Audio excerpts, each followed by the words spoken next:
Olá, boa tarde. Tudo bem? Já estou só dando os ajustes aqui, que a luz está. Vamos hoje conversar com Humberto Baltar, do coletivo Pais Pretos. Vamos conversar sobre a paternidade e vamos falar sobre empoderamento infantil. Vou querer saber, estou esperando vocês, vou querer saber, não, quero saber de vocês o que vocês acham, o que contribui para essa autoestima, para essa construção, né, nossa de identidade de nossas crianças, é, se as atitudes são representativas, não só aquelas atitudes, mas tudo como ensinar, né? Como a gente conversar. Peraí que eu já vou chamá-lo. Um minutinho. Para esse bate-papo.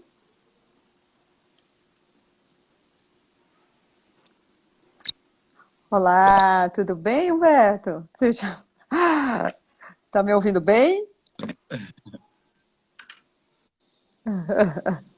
Seja muito bem-vindo, muito obrigada por vir aqui enriquecer mais ainda esse nosso bate-papo, falar sobre paternidade, falar sobre empoderamento, que sempre é tão, eu digo sempre que é sempre tão delicado, né? E fico muito feliz que você tenha vindo e eu vou te pedir que você se apresente, por favor, enquanto eu vou colocando aqui, fixar o nosso tema. Sim, sim. Bom, meu nome é Humberto Baltar, eu sou professor de inglês, sou casado com a Tainá e sou pai do Apolo, né? Então, quando eu fiquei sabendo aí que seria pai do Apolo, eu pedi ajuda, né, aos universitários. Perguntei na internet quem conhecia um pai preto presente para me ajudar nessa missão de criar um filho preto aqui na realidade racista do Brasil. E vários pais surgiram dando dicas e ideias, e um deles deu a ideia de a gente criar um grupo no WhatsApp, que foi o que gerou o coletivo Pais Pretos Presentes, que é esse perfil que eu estou aqui, é das nossas redes sociais. A gente está no Instagram, no Facebook, no Telegram, no WhatsApp, enfim.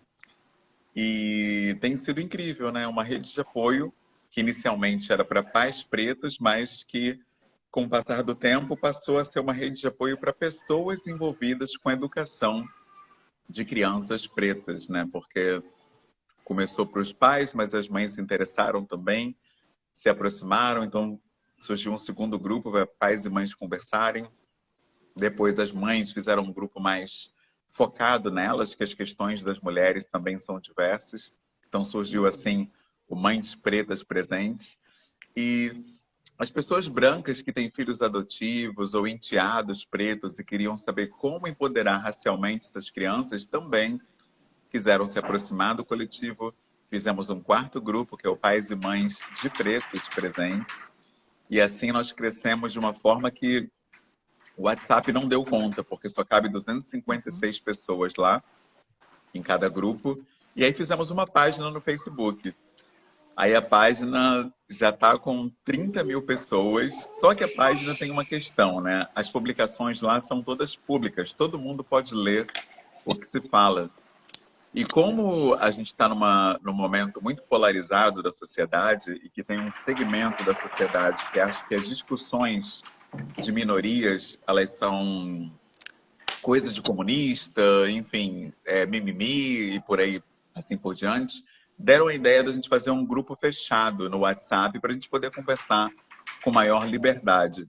Assim eu fiz, e o nosso grupo, no Dia dos Pais, atingiu a marca de 8 mil membros. Então, é uma Legal. alegria muito grande.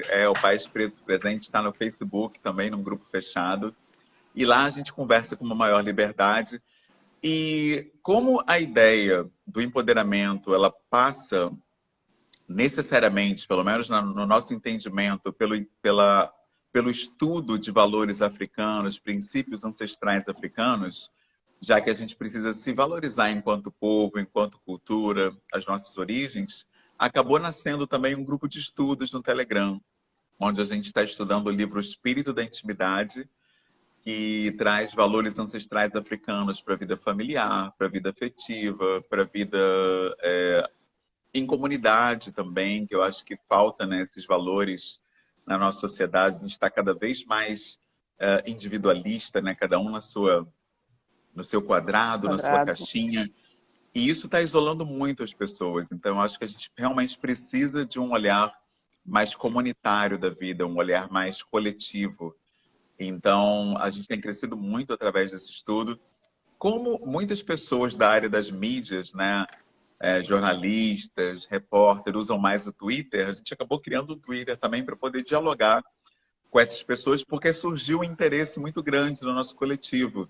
A gente está no site Mundo Negro, Notícia Preta, na UOL, Pais e Filhos, são diversos canais que se interessaram e esse outro perfil se fez necessário também.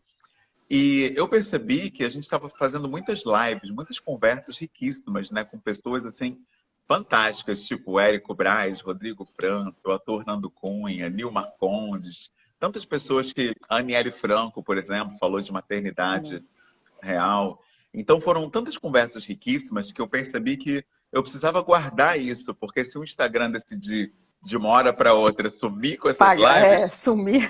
né, eu ia perder. Aí eu salvei tudo e criamos um canal no YouTube para que isso não se perdesse no tempo. Então, o nosso canal no YouTube já tem mais de 300 inscritos, acho que tem umas 93 lives lá. Então, tem um acervo bem legal assim para quem quiser acompanhar o nosso trabalho, conhecer formas, né, de empoderar essas crianças pretas, formas de se conhecer também enquanto pessoa preta, porque tem um livro muito interessante chamado Tornar-se Negro, que ele mostra que não é só você se olhar no espelho, ver que a tua pele é preta e se reconhecer enquanto preto. É todo um processo, porque aqui no Brasil, infelizmente, predomina uma alienação racial muito grande, que inclusive eu acho que a gente é educado dessa forma. A escola promove isso. Tem até um autor famoso, o Silvio de Almeida, que ele diz que a escola ela é um braço do racismo estrutural. E quando a primeira vez que eu li isso, eu achei meio exagero, mas depois quando eu parei para olhar a minha realidade enquanto professor, eu já estou na rede pública de ensino há 20 anos e parei para pensar quantos colegas meus professores trazem um foco racial às suas aulas, ao seu fazer pedagógico, ao cotidiano escolar. E me dei conta que nesses 20 anos eu conheci no máximo 3 professores ou professoras que traziam personagens pretos para as suas aulas, para os seus materiais, que falavam da cultura afro-brasileira. É muito raro, realmente. Eu entendo que isso não é uma questão só do professor. A maioria das escolas ela está cercada de igrejas evangélicas. Os alunos têm famílias evangélicas. Boa parte das igrejas evangélicas ainda demoniza o continente africano, diz que é um continente amaldiçoado por Cã, e por isso ali predominam doenças, AIDS, pobreza e assim por diante.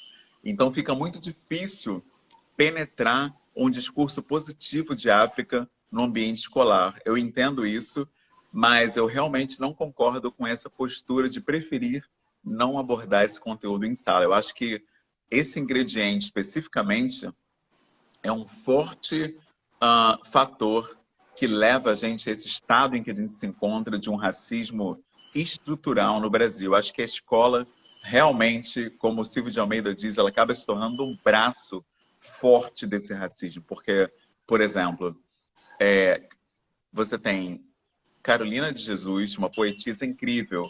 Eu nunca ouvi falar em 12 anos de escola. Luiz Gama, um jurista abolicionista importantíssimo. Nunca ouvi falar na escola.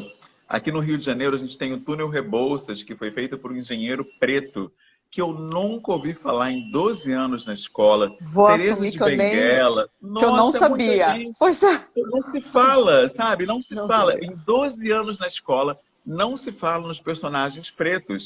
O único momento em que o preto é protagonista na escola é quando a professora diz que nós somos descendentes de escravos, né? Nesse momento, o preto se vê no centro na escola. Então, é muito triste esse cenário, sabe?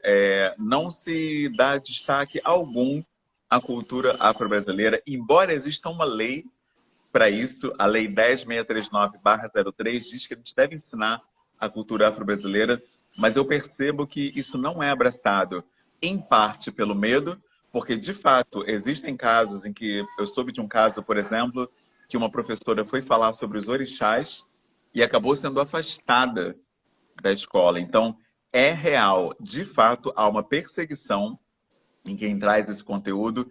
Eu, por exemplo, escolhi trazer de uma forma não panfletária, justamente para não ter problema com essa ala, né, reacionária da sociedade. Então, eu nunca disse, hoje vamos ter uma aula antirracismo, ou uma aula pró-negritude, uma aula de africanidade. Não uso nenhuma dessas palavras que eu já sei que elas soam um alarme para essa Pronto. ala da sociedade. Então, eu prefiro diluir esse conteúdo nas matérias que eu vou dando normalmente. Por exemplo, a gente está agora em agosto. Agosto você tem Dia dos Pais, por exemplo. Eu posso abordar essa data levando pais pretos para a escola. Eu levo uma figura do Will Smith, eu levo uma figura de personalidades pretas e falo de paternidade trazendo personagens negros. Alunos pretos já vão se sentir contemplados nessa aula. Se eu vou dar uma aula de profissões, eu posso ir contra o que os livros fazem, que é colocar brancos como médicos, arquitetos, doutores e assim por diante, e o preto na área da limpeza, em cargos subservientes, sempre, quando aparecem personagens pretos nos livros, né? Que na maioria das vezes nem isso tem. Então você percebe que existe uma subrepresentatividade absurda da comunidade preta no ambiente escolar. Isso não é novo. Eu, enquanto aluno, já via esse quadro. Eu lembro que os episódios em que havia pretos no centro foram tão poucos que eu estou com quase 40 anos e consigo me lembrar de aulas em que eu tinha 8 anos de idade, 9 anos de idade, em que alguém preto estava ali em cena. Eu lembro de uma história chamada Menina Bonita do Laço de Fita, foi um livrinho que nós usamos na escola, né? Então, a ideia da professora era justamente essa, promover a raça preta, fazer uma coisa meio que antirracista naquela época. Só que o que acontece? A historinha escolhida é uma história em que o coelhinho queria ser igual a menina, aí ele, para ser preto, ele se mergulha no piche para ficar da cor dela. Resultado, todo mundo ficou dizendo que eu pulei no piche, que eu mergulhei no piche. Eu virei piada naquela aula. A ideia, a intenção foi positiva, mas não houve uma estratégia para abordar.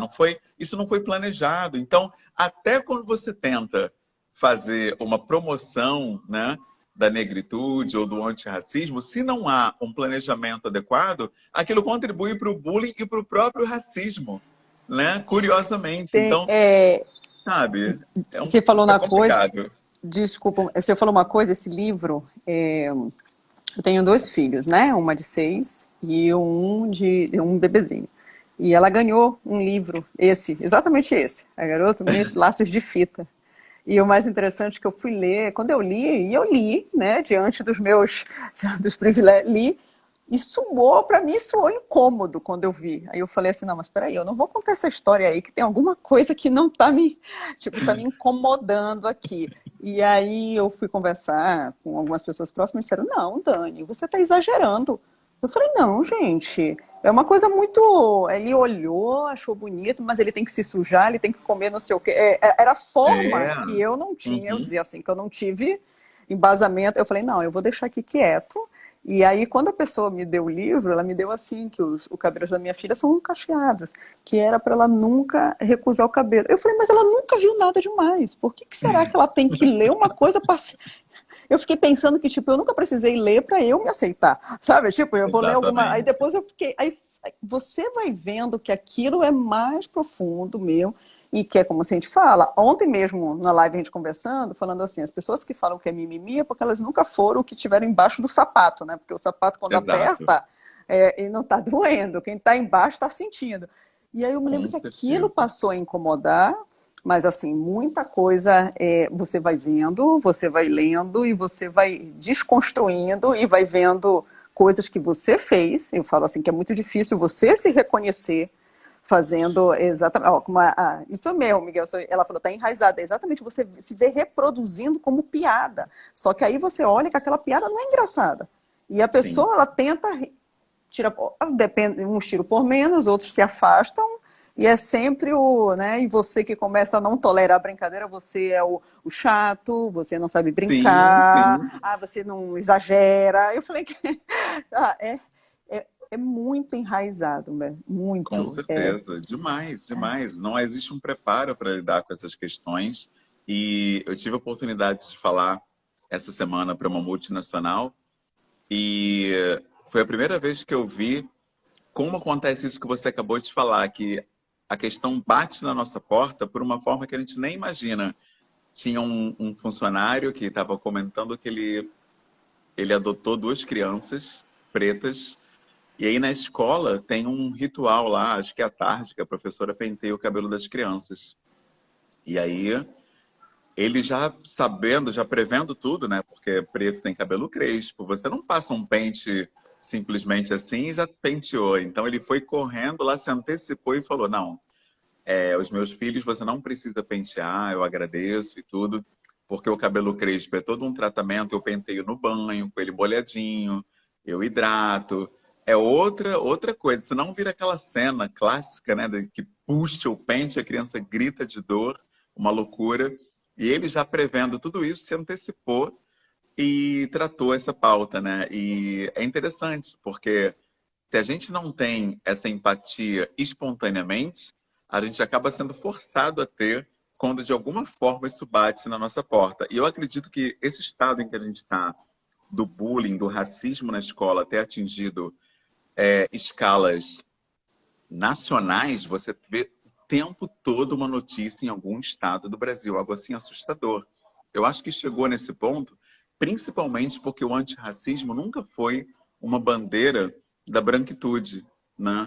E a gente percebe, até no meio corporativo, como isso foi gerando perda, até mesmo de dinheiro, porque já é estatístico que quanto maior a inclusão, quanto mais diversa uma equipe maior é a capacidade de entender o consumidor e assim gerar produtos, bens de consumo que vão alcançar esse público. Então, uma equipe mais diversa, ela gera lucro até mesmo para empresas. Quer dizer, até nisso Sim. as pessoas ganham, né, sendo inclusivas e antirracistas. Então, agora você começa a perceber o movimento da branquitude, de se olhar, de fato olhar para isso, de tentar rever padrões e conceitos.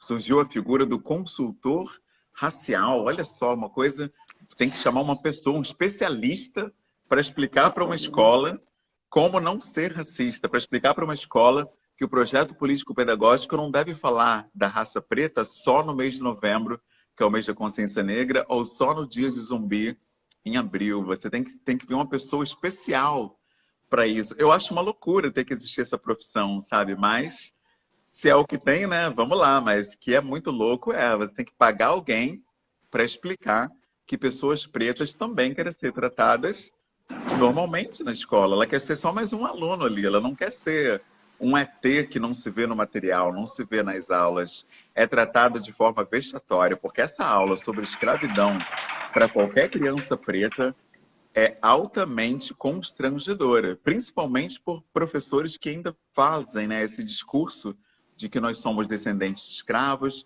que Princesa Isabel nos libertou, sabe? Sim. Então, não existe empoderamento nesse modelo educacional. A escola precisa se ver para ontem.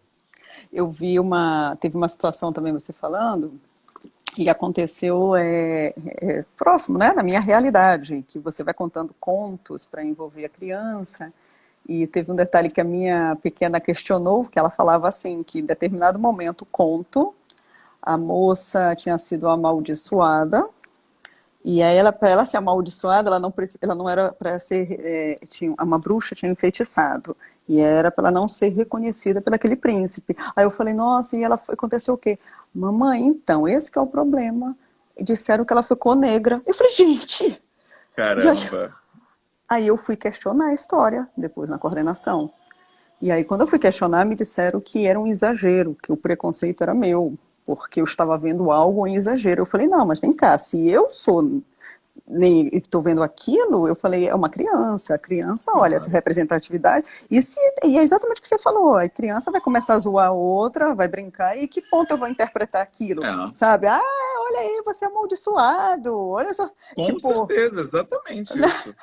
e eu É, o que eu fiquei mais, eu acho que assim, vamos dizer assim, chocada foi que eu fui de uma turma, eu fui a única que questionou, assim, eu fiquei olhando, eu falei, é absurdo. naturalizado é uma banalização, sabe, do Sim. tipo, ah não, é exagero, tipo, tá bom, é É, exagero pra mim, que eu não tô me sentindo na pele da, né, é da isso pessoa. mesmo. Ontem mesmo mandaram um desenho pra gente, um desenho italiano, em que acontece isso com uma personagem. Ela é amaldiçoada, aí o cabelo dela fica crespo e não fica mais liso, e ela é negra. Aí mandaram isso pro nosso Instagram pra gente repostar. Mas eu falei, não, me recuso a dar visibilidade a isso. Eu não repostei, mesmo entendendo que a ideia era protestar. Eu acho que quando a gente escolhe reproduzir isso, a gente acaba fortalecendo uma estrutura que já é racista, já é perversa. Sem falar que no nosso Instagram várias crianças seguem. Tem mães que mandam fotos das crianças para a gente postar. Aí eu coloco um desenho em que é ridicularizado o cabelo preto, o cabelo crespo. Falei, não, não vou postar isso. Aí agradeci pelo envio e tudo mais, mas não postei, porque uma das questões que eu acredito para o empoderamento infantil ser real é a visibilidade. Você tem que dar visibilidade a coisas positivas, né? Então, tem histórias com protagonismo infantil, diversas histórias que a escola escolhe não comprar, não adotar no seu ano letivo. Você tem animações diversas também com personagens pretos que propositalmente você não encontra assim. Eu tenho um filho e eu quis passar para ele alguns desenhos que ele gosta de ver, vídeos infantis, e no YouTube eu não encontrava vídeos com personagens pretos. Eu fui passando várias opções, amiguinhos, Mundo Bita, e no máximo você encontra um clipezinho onde tem um bonequinho preto, aí depois é 1 hora de vídeo sem aparecer nenhum preto de novo, sabe? Isso não é representatividade. Botar um ali só para dizer que a produção não é racista, isso não nos contempla, não nos serve. Então, os pais e as famílias acabam tendo uma função primordial nessa luta do empoderamento racial das crianças pretas e na educação antirracista das crianças não pretas. Porque se depender da escola, como a maioria das famílias faz, que é entregar na escola, esperando que a escola devolva o trabalho pronto, o produto ali pronto, eu acho que não vai dar conta dessa demanda de desconstrução que a nossa sociedade tem. A família deve ter um protagonismo nisso. Eu lembro quando eu fiz uma live com o Érico Braz, e ele falou isso, que na escola ensinavam que nós somos descendentes de escravo, aí a criança chegava em casa e ele falava, vem cá, agora vamos ouvir falar do Império Kemet, no Antigo Egito, vamos ouvir falar do Império Kush, pretos que foram criadores, sabe, na área de engenharia, na área de matemática, na área de medicina, para fazer um contraponto a essa narrativa da escola. E eu fico me perguntando o que a escola perderia, meu Deus, em trazer esses exemplos positivos para a sala de aula, sabe? E aí que você percebe que realmente eles são um braço do racismo estrutural, porque não se fala em produções pretas positivas para a sociedade. Você não vê, e são diversos personagens que a gente vê ao longo dos 12 anos de vida escolar. Então, se entre esses personagens não tem pessoas pretas, não sobra outra alternativa a não ser entender que é uma escolha, né, desse currículo. Há uma escolha consciente em não incluir essas personalidades não brancas, não hegemônicas, né, que não são ali o símbolo da norma. Né? Então, é preciso que pais e mães exijam nas coordenadoras, nas coordenações das escolas, enfim, que sejam incluídas, sabe, essas pautas no projeto político-pedagógico. Isso não vem sendo feito e as escolas não fazem, principalmente porque não há essa demanda das famílias. Então, precisa haver essa conscientização dos pais e mães. Caso contrário, eu acho que dificilmente esse cenário muda, principalmente num governo que quer acabar com as cotas raciais, por exemplo. Se for esperar de governo a gente não vai conseguir muita coisa. Tem que ser um trabalho de base. Eu acho que você acabou respondendo que eu já ia perguntar, era exatamente isso. E é dessa estrutura escolar, por que que não trazer essas histórias, não apresentar, porque você que fica sempre preso naquilo. Eu vi um comentário aqui das pessoas falando das famosas princesas da Disney, né? Até a Disney tentou fazer Sim. uma para poder, mas mesmo assim algo altamente como é que Nossa. a gente fala? A gente fala que é aquelas histórias que eles querem. Uma vez eu estava comentando aqui com as meninas no grupo que você quer surfar já na crista da onda, né? A onda tá vindo, aí não, eu vou surfar ali também para parecer que tô É, legal, né? Sem, sem entender o que ocorre tudo por dentro.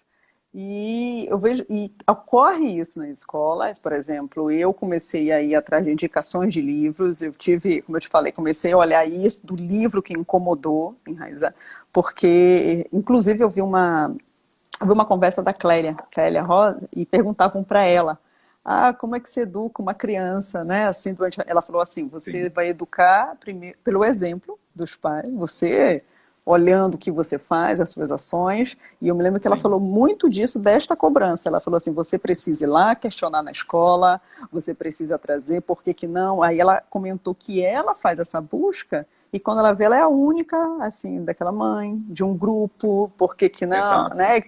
Ó, aquele aqui comentou, nem na faculdade é estudado isso. O próprio Machado de Assis foi em branco, é verdade. Machado de Assis é o pior caso, É né? Não, que todo seríssimo. mundo. Nossa, isso é seríssimo, assim. E eu posso falar com propriedade porque eu cursei letras, né? Que é justamente a faculdade que aborda literaturas. E eu estudei também numa universidade pública, que também é algo emblemático, porque todo mundo sabe que as universidades públicas são consideradas as mais inclusivas. Então, em 5 anos na UERJ, eu não vi autores pretos. Isso é um absurdo. Assim, africanos, então, nem pensar, né? Esquece. É. Mas pretos brasileiros, só quando eu tive literatura brasileira, né? Que a gente vê um pouquinho ali de Machado de Assis, mas é aquele Machado de Assis pintado de branco, né? Esses outros, né, que são tantos autores pretos aqui no Brasil, e você não vê ninguém. E o que fica para mim óbvio, né, é que realmente não tem outra alternativa a não ser entender que é uma escolha consciente, que é uma escolha assim de não incluir grupos minoritários. E isso vale até para os outros grupos minoritários, porque se você for, eu já li e já conversei com pais trans, pais bissexuais, já tivemos lives com pessoas lésbicas e elas também trazem a mesma realidade. Você não tem autoras, por exemplo, de livro infantil lésbicas na escola ou autores gays na escola. Existe uma parede invisível que barra todos esses grupos minoritários, mas como o racismo estrutural é algo assim básico, é basal, até na construção do Brasil, eu acho que essa marca ela é a mais assim visível de todas, porque o gênero num livro você não consegue realmente, fica muito mais difícil de você esmiuçar isso pela linguagem chegar. Mas assim, a cor é algo que você só de ver a pessoa ali, vai estar aquela foto na contracapa, você vê, é branco, pronto. Então, existe uma vontade de tirar de cena e de não incluir pessoas pretas. E se essa agenda não for tomada de verdade pela branquitude, que são as pessoas realmente acometidas pelo mal do racismo, eu não vejo mudança. E vai além disso, na verdade. Está além de animações, de vídeos, brincadeiras, de cultura afro-brasileira. Está também na vida cotidiana, né? Sim. Porque tem um relato muito duro, né, de uma irmã nossa, Ana Paula Chongani, que ela fala que a filha ficou sozinha no play porque as crianças não brincavam com ela. A Eu vi menina esse chora, relato. sabe, no balanço sozinha, porque isso também é um problema dessa cultura de não incluir o preto.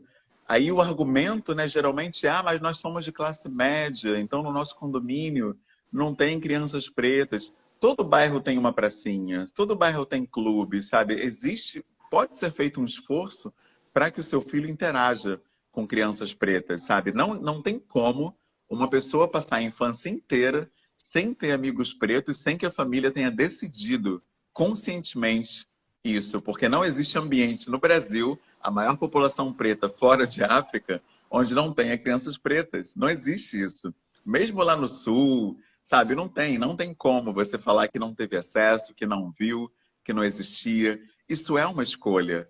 E a gente precisa tomar ciência, sabe, das nossas escolhas inconscientes também. É por isso que eu gosto tanto, né, da terapia, da análise. É tão bom você tomar ciência de coisas que você fazia assim inconscientemente. Eu mesmo aprendi tanto sobre mim e aprendo ainda na terapia.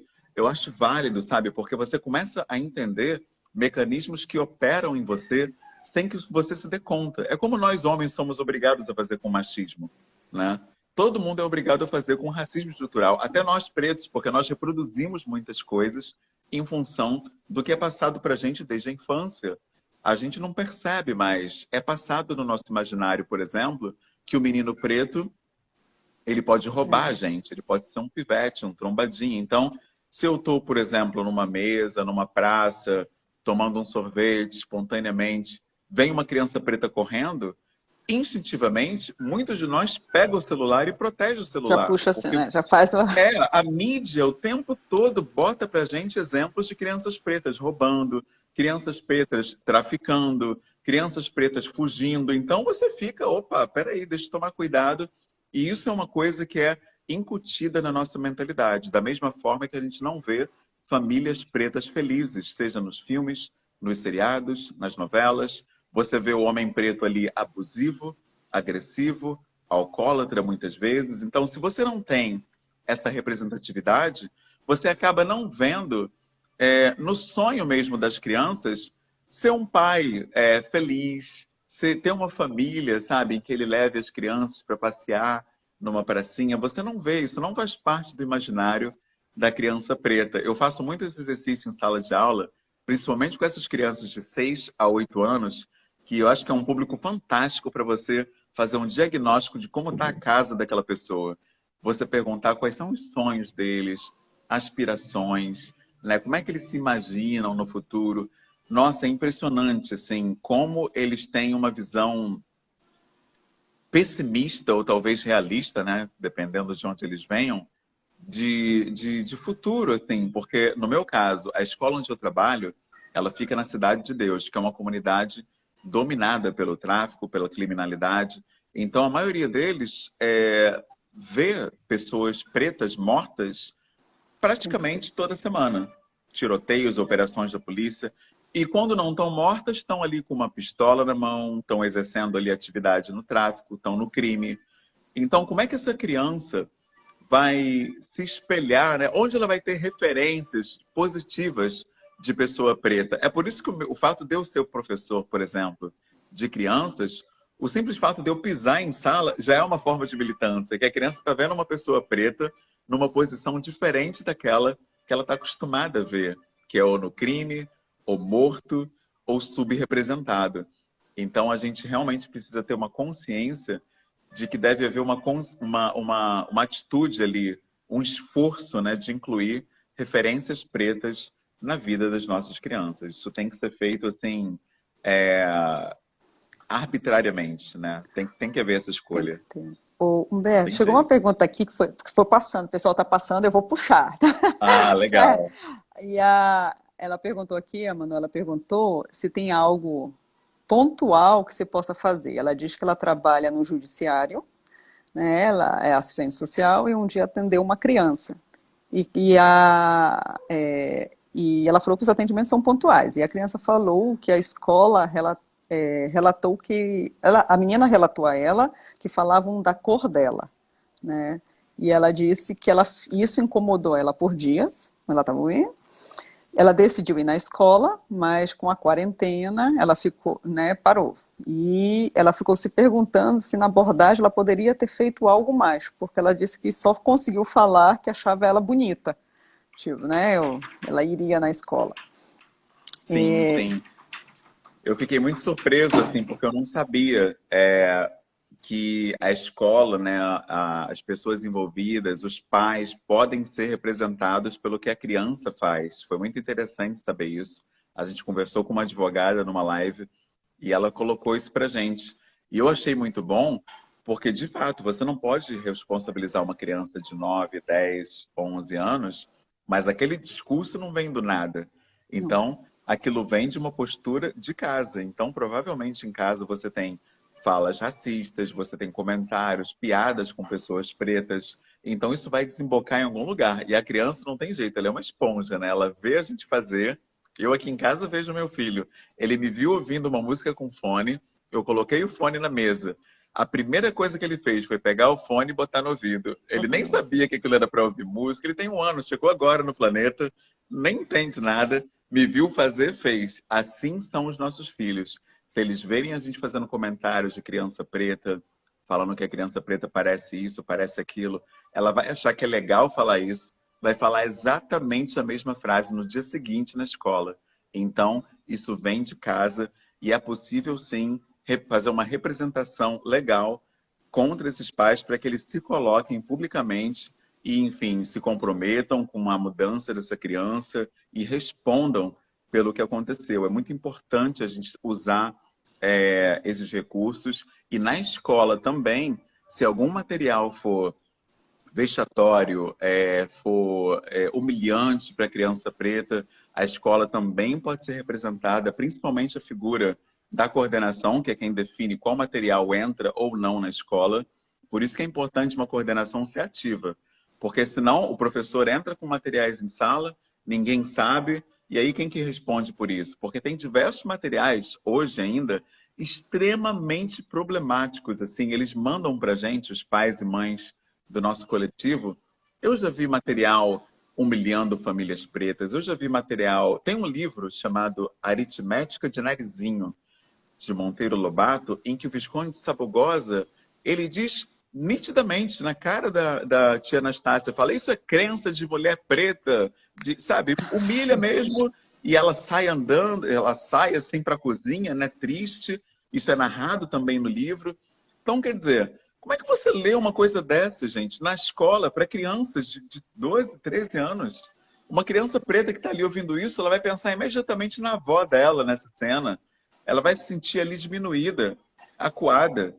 Vai, sabe, as pessoas não têm nem dimensão do quão violento é certas atividades mesmo pedagógicas, né? Eu acho que a gente tem que desenvolver esse cuidado, esse zelo, porque, na verdade, isso é um acolhimento. Eu acho que existe um engano, um equívoco muito grande sobre o termo inclusão. Eu trabalho na Prefeitura do Rio de Janeiro e aqui na nossa prefeitura está tendo a Semana da Inclusão. Eu parei para assistir alguns vídeos e tudo que a gente foi aconselhado a assistir. Aí se falou da criança com Down, se falou da criança autista, se falou de Asperger, se falou da dislexia, dislalia. Aí acabou e não se falou da criança preta. Eu fiquei imaginando, os pretos estão incluídos na escola? Porque até onde eu lembro, não estão, assim. Não estão no material didático, não estão nas aulas, não estão no discurso e no posicionamento da professora. Porque existe um estudo seríssimo, feito pela própria branquitude, que Que relaciona diretamente os sorrisos que uma criança recebe na escola, a performance e produção dela em sala.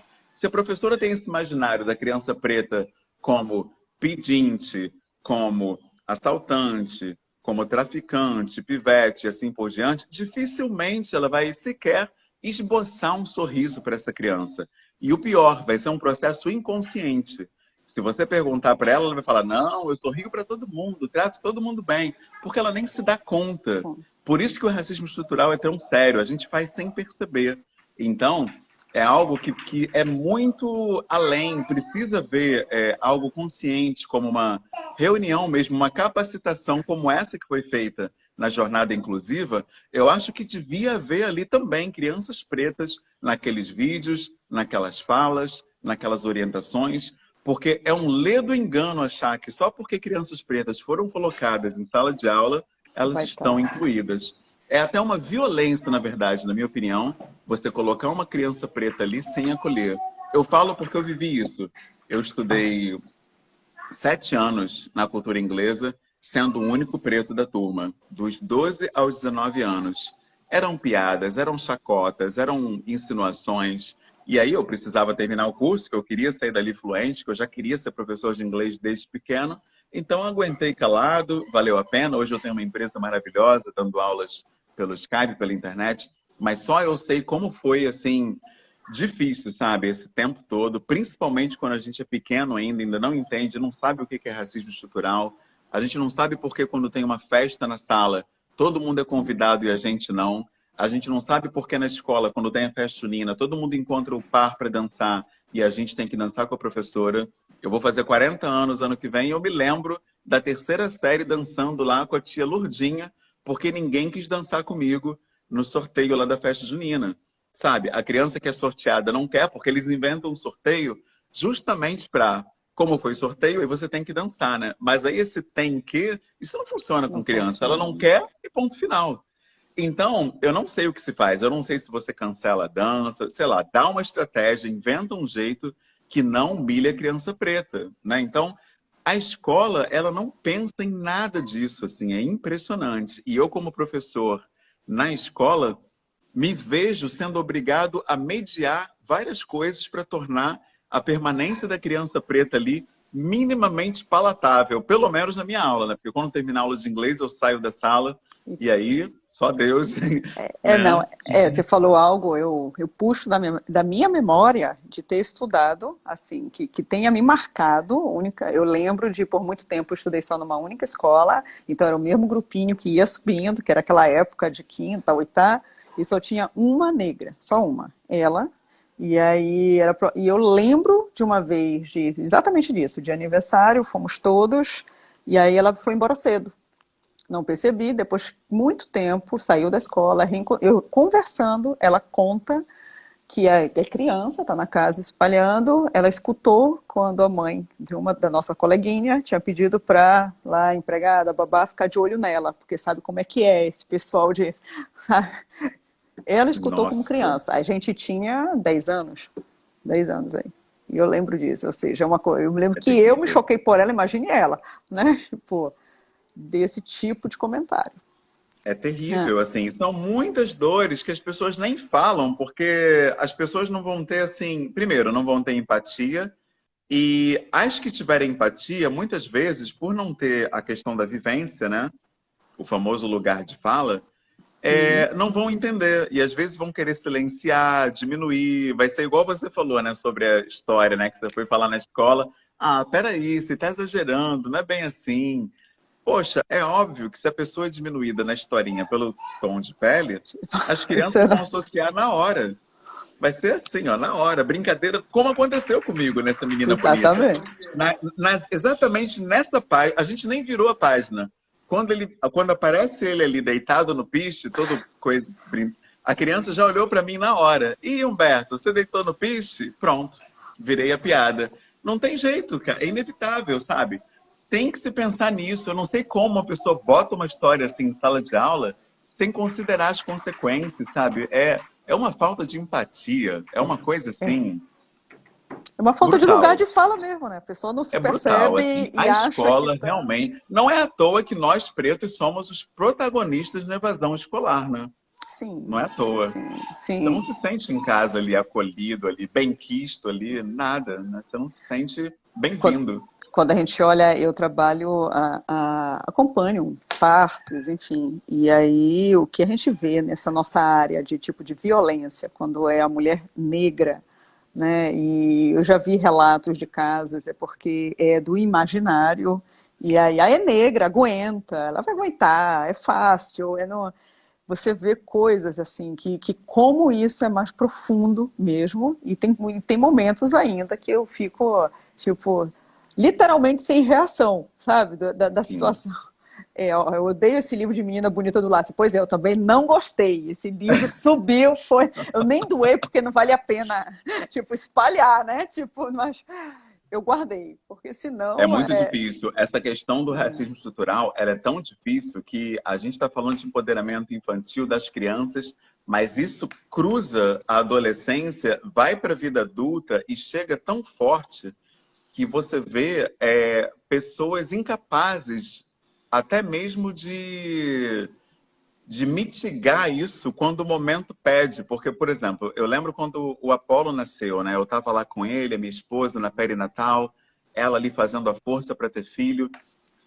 E aí o médico veio totalmente grosso, olha, agora não, isso não, não sei o quê. Você não é possível que está doendo tanto assim. Um cara totalmente grosso, ríspido, violência obstétrica ali na minha cara, comigo do lado. Quer dizer, nem o machismo Ele conseguiu apreciou. atravessar e passar a mensagem. Peraí que o marido tá aqui, deixa eu pegar leve, que senão esse cara pode engrossar comigo. Nem isso. A coisa tá tão enraigada que nenhuma outra opressão se sobrepõe, sabe? É uma coisa assim, é impressionante, assim. Por isso que eu acredito muito no trabalho de base. Eu acho que se não for algo de base, pessoas exigindo das escolas, dos ambientes todos, cursinho de inglês, sabe? Escolinha de futebol, igrejas, nossa, as igrejas com esse discurso de demonizar a África. Quantas pessoas saem diminuídas das igrejas? Meu Deus. Eu acho que deve ter aí uma gama aí, sei lá, uns 60% de pessoas que estão nos terreiros, em religiões de matriz africana, é principalmente porque se sentiram péssimas em igrejas, sabe? Sim, Não sim. existe uma empatia, não existe um tato. Mesmo que você considere que Umbanda, Quimbanda, Candomblé sejam do demônio, o que seja, deveria haver N estratégias para se colocar isso, mas você não percebe nenhum cuidado, nenhum zelo, nenhuma consideração, nada. As pessoas pisam, sabe, em histórias, em vivências, em individualidades, né? Você tem crianças ali que tem uma avó, por exemplo, que é mãe de santo. E aí ela consegue separar as coisas. Eu gosto daqui, eu gosto dessa igreja, tenho meus amiguinhos aqui, mas a vovó ela cultua lá. Uma criança com 8 anos consegue respeitar essa diferença, aí o líder lá daquela igreja passa Não para ela consigo. que a vovó dela é do diabo. Meu Deus, sabe? É um desastre. É um desastre total. Nossa. Humberto, tem uma pergunta que foi uma coisa interessante que enviaram para a gente, era como responder comentários racistas em rodas, assim, de que eu acho que é difícil, porque é o que você falou, tem coisas que atravessam que você fica, né, não acredita que está ouvindo aquilo. A pessoa pergunta assim, entre família mesmo, né, porque é a piadinha, é a gracinha, ó, a tia Lu colocou aqui, quando meu neto nasceu, pele clara, a enfermeira falou: tadinho, o cabelo vai cair. Minha nora respondeu: vai cair para nascer a coroa. E tia Lu, eu escutei uma do filho da minha prima. Ele nasceu de pele clara, ela casou com ele, nasceu de pele clara. A piada que fizeram foi: é um urubu que nasceu, porque o urubu nasce com a pelugem branca e depois fica negro. Nossa. Eu, pois é. E a minha prima no puerpério ficou quieta, assim, calada, e eu fiquei, porque eu entendia qual era o sentido, né? E, enfim, eu falei, você tem que ouvir É essas coisas, uma terrível. tremenda, né? Ó, a Miguel Soares falou, minha filha estuda numa escola católica há 4 anos, estudando o saber das religiões e nunca falaram de religiões africanas. Pois é, não fala, porque é Exatamente. exatamente isso. Eu acho que parece que é o medo de trazer o. Não E é fala. incrível que, assim, eles conseguem o milagre de falar lá do budismo, que não toca, né, em nada. E olha que a África é diversa, né? Assim, fala em Maomé, fala em Buda, fala em Shintoísmo lá do Japão. O cara faz uma pesquisa tremenda, mas não toca em nada de África. E é curioso, né? Porque você tem, por exemplo, Teorema de Pitágoras, Teorema de Tales, várias questões que foram geradas em África, e aí matemática você pode, mas representatividade, falar desses personagens, aí já não pode. Ou então você não associa a África, né? Então eu percebo que isso é muito, muito sério. E essa sua fala do puerpério, né, e a pergunta, né, como lidar com comentários racistas, eu acabei associando uma coisa a outra e veio uma memória aqui do curso Puerpério para Homens, né, do Homem Paterno, Tiago Corra. Ele tem um trabalho incrível nessa área e a gente já trabalha junto já há algum tempo em vários eventos. A gente estava na Johnson Johnson sexta-feira e quando eu estava nesse curso, né, que ele me convidou para fazer uma fala no encerramento, teve um pai que trouxe justamente essa fala. Ele disse: eu não quero criar o meu filho junto com o primo dele. E aí o pessoal perguntou, mas por quê, né? Família, filho do seu irmão. Ele falou, poxa, o meu irmão, ele é racista, eleitor de Bolsonaro, e com certeza o filho já deve estar recebendo esses valores. E o meu filho acabou de nascer, quando estiver mais velho, naquela idade de brincar, com certeza esses valores vão passar, porque valor é assim, passa pela comunicação, pela interação. E o drama que ele estava levando ali para o curso, né, puerpério para homens, era como eu vou colocar isso, né? Porque em algum momento o meu irmão vai querer saber por que que eu não deixo o Por meu que que eu filho não... brincar com o filho dele, não deixo ficar na casa dele. Por que que eu estou fazendo? E eu vou ter que colocar isso e talvez a gente acabe rompendo aí definitivamente, porque ele não vai querer se rever posturas, falas. Nada. Então, essa é a escolha que eu fiz para mim também. Assim, eu sei que existe força, eu sei que a ruptura, às vezes, é lido como uma espécie de fracasso. Eu próprio, às vezes, vejo dessa forma, mas, assim, a bem da minha própria sanidade mental, eu decidi me afastar dessas pessoas, assim, que são racistas por convicção, insistem que foi brincadeira, que não foi nada demais. E, olha, eu digo que foi uma das melhores coisas que eu fiz na minha vida, assim, me afastar dessas pessoas. Hoje eu tenho amigos que, sabe, me edificam, me encorajam, me apoiam, inclusive aqui no Coletivo Pais Pretos, pessoas brancas que entendem o valor disso, que repassam os vídeos, compartilham, encorajam a gente. Ou seja, essas pessoas existem. Então, se elas existem, por que que eu vou insistir em ficar perto dos brancos que querem me diminuir?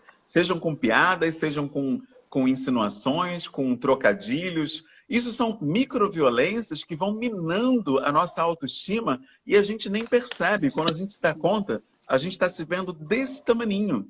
Então, tem um efeito muito sério você conviver com a violência diária, seja ela sob a forma de microviolência, de piada ou do que for. Então, eu entendi que, para mim, realmente essas pessoas não agregariam e decidi me afastar. Então, todos os ambientes, familiar, escola, igreja, própria profissão também, as empresas que eu frequento, percebi que é racista, eu gentilmente pego ali o caminho da roça, vou me afastando e para Isso, mim tem vai. sido muito bom assim. Eu acho que forçar essa relação não é saudável, pelo menos a conclusão que eu cheguei. Eles comentaram aqui, eu acho que a Gi falou aqui, que ela, muitas vezes, ela rebate e fala que ela não achou graça da piada, né? A força de pai diz que, por vezes, ele pede para a pessoa, na verdade, explicar. Diz, eu não entendi, me explica aí, para também deixar a Sim, pessoa, né, assim... deixar sem graça. E a Raquel comentou, se afastar de pessoas tóxicas. Sim, porque eu acho que não sei, né? Eu não estou no lugar, mas eu imagino assim, que eu acho que uma coisa é você falar sobre o que acontece, outra coisa é você absorver essas pessoas, né? Mas é difícil realmente, que cada um... Muito difícil. Eu imagino que, ó, a Suzana colocou, não somos obrigados a conviver com pessoas com esses valores, é como se compactuássemos. É, Com e certeza. Eu aí... lembro na escola onde eu trabalho, tinha uma senhora, e ela bem senhora já, ou seja, são aqueles valores que já estão arraigados. Eu demorei a entregar um trabalho, uma média de um trabalho de inglês que eu passei para a turma, e ela queria nota para fechar as médias de todos os alunos. Aí eu entreguei ela, caramba, entregou atrasado, aí merece ir pro tronco. Falou assim mesmo, meu Deus do céu. Aí quem estava do lado do Rio, eu fiquei olhando sério para a cara dela, ficou um climão na sala, assim, que ela naturalmente esperou que eu fosse ficar constrangido e fosse dar aquela risadinha de canto de boca. Como eu fiquei sério olhando, ela pediu desculpa, saiu assim, mas ficou um clima, sabe? Aí, hoje em dia, né, agora com a quarentena, eu recebi até um relato engraçado, que eu dei uma entrevista para Multirio, e aí todo mundo lá da escola viu, porque a prefeitura e a Multirio são conectadas. E aí uma professora me ligou e falou, caramba, agora eu entendi porque você só fica ali no celular, nas suas leituras, porque não dá, como é que vai conversar, gente? É Não difícil, tem, né? É não tem como. terrível. E você só vai sentindo quando vai. Você falou uma coisa, eu tenho uma grande amiga que mora no Rio.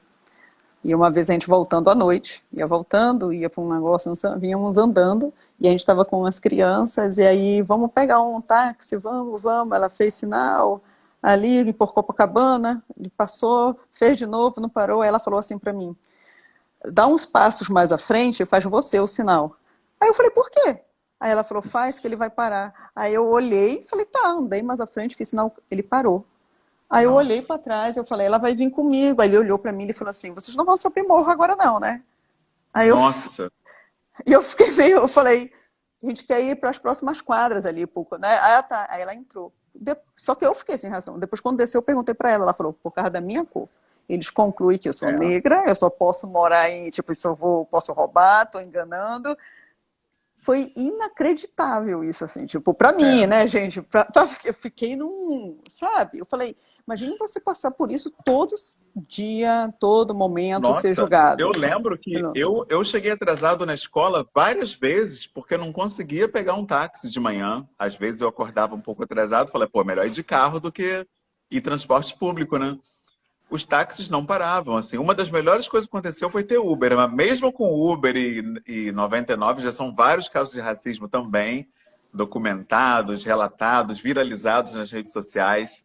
Não é fácil, mas pelo menos você sabe que vai conseguir talvez entrar no carro, né? Já é um começo. Agora, se vai ouvir alguma piadinha lá dentro, aí já é uma outra história, né? Mas não é fácil. Todo dia é um estresse. Muitas pessoas estão lamentando profundamente esse isolamento social, mas para quem vê na vida social uma violência cotidiana, sabe que isso é até um alívio, que você respira um pouco, assim, sem ser agredido, porque ser preto no Brasil é conviver com microviolência, sabe? Então, eu percebo, pelo menos, o meu cotidiano até mais leve, porque eu estou vendo menos pessoas, ouvindo menos coisas, estou exposto a menos pessoas racistas, então, e ainda estou tendo mais convívio com meu filho, assim. Então, para mim, tá sendo realmente bom, sabe, esse isolamento, assim. Por enquanto, a única coisa de realmente ruim para mim é não poder ver minha mãe, assim. Já tem 5 meses, né, que a gente não se viu. O aniversário dela Cinco. foi em abril, não pude dar um abraço nela. Mas olhando por esse lado racial, nossa, parece que é uma espécie de colônia de férias do racismo. A gente está de férias um pouco. Já tem 5 meses que eu não escuto nada. Tem 5 meses que não tenho comentário. 5 meses que eu não sou obrigado a dar um fora em alguém para ser respeitado. 5 meses de paz. E ainda tem um detalhe Incrível. aí, né? Quando você dá o fora, sendo que você foi agredido ali, e é você que é o grosseiro, né? Ah, é o preto Tipo, barraqueiro. A gente até nem sabe já, já né? É o preto barraqueiro, desceu do morro, desceu a favela, já tem aquelas falas clássicas, né? Que já tem o pacote, né? A gente até sabe o que vai ouvir. É impressionante e é por isso que é tão importante o empoderamento infantil. Que as nossas crianças, entendendo o quanto elas são amadas, sendo criadas com referências pretas, se amando, se admirando e se respeitando, quando alguém tentar diminuí-las, isso não vai ter o menor efeito, porque elas já têm consciência prática do valor delas. Então, isso vai muito além do simbólico. Parece que é só uma historinha com personagens pretos, mas parece não, que é né? só um livrinho, só um desenho, só uma musiquinha, só uma comida da culinária africana, mas você está, na realidade, fortalecendo essa criança, porque ela passa a entender que ela vem de um eixo civilizatório tão rico quanto ou mais que o romano, que o grego, sabe, que o japonês, que nenhuma civilização está à frente ou a mais do que a civilização africana. Essa falta de representatividade que começa na escola, ela precisa ser contraposta pela família. A contranarrativa só pode vir de casa, não tem outro meio. A gente até faz alguma coisa no coletivo, mas a família que é o principal, não tem jeito. Eu vou até complementar disso que você falou. Ó, falta 1 minuto e 15, Humberto. Está Eita! terminando. Eu me lembro que já teve uma chamada, eu já tive uma vez uma chamada dizendo que era muito complicado, porque eu contra-questionava em casa algumas coisas e me disseram que eu estava deixando a cabeça confusa, sabe? E eu disse assim, não, gente, ela está tecendo as críticas, ela vai, na verdade, ela vai ouvir de um lado e do outro, né? E pretendo que ela chegue a uma, né, conclusão. Humberto, faltam 50 minutos. Muito obrigado, Dani. Eu te Eu, agradeço eu que de verdade, agradeço, eu sabe, por esse quero, espaço. então, que a gente Eu possa deixo o falar mais. convite. Eu deixo o convite para todo mundo que quiser conhecer o empoderamento infantil preto, que acesse o nosso perfil aqui no Instagram e o link lá no perfil para poder se cadastrar e trocar mais com a gente. Todo mundo vai ser muito bem-vindo. Muito obrigada, Humberto. Que a gente possa fazer mais, trazer mais, conversar mais, que a gente precisa é desses espaços e ampliar mais esse debate, claro. Tá? Muito Com obrigada por certeza. enriquecer esse debate. Obrigado. Agradeço a todo mundo. Beijo grande, gente. Até mais. Até mais. Tá.